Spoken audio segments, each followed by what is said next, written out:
Nakakabinging hiyawan at sigawan kasabay ng basaan ang eksena ng libo-libong mga residente sakay ng mga bangka at lansya na nakisaya sa ika-427 na selebrasyon ng kapistahan ni St. Peter o mas kilala ng mga taga rito bilang si Apong Iru.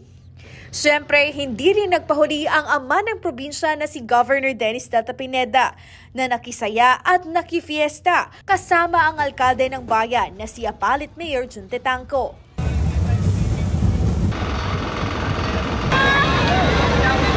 Sama-samang sumakay sa lansya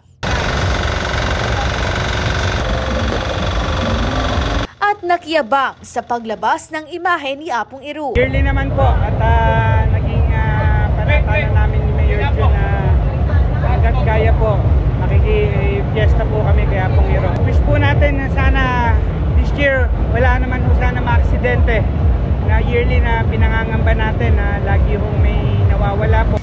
Ano po to?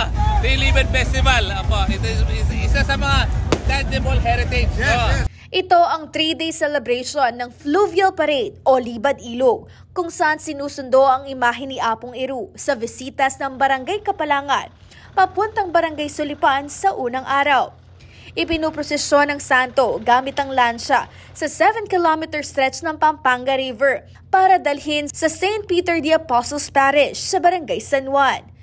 Taunang tradisyon dito sa bayan ng Apalit ang Libad Ilog Festival bilang pasasalamat ng mga residente sa mga biyayang binibigay ni Apong Iru sa mga kabanan.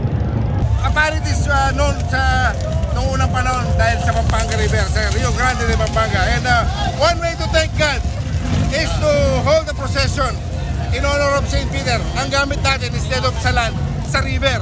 Pasalamat ng mga mangingisda sa mga bountiful harvest ng unang panahon. Ngayong taon, nasa higit 3,000 na deboto ang nakidiwang sa kapistahan ni Apong Iru. Sa ikalawang araw, pinrosesyon ang imahe sa bayan at muling inihati sa bisitas ng Kapalangan sa huling araw.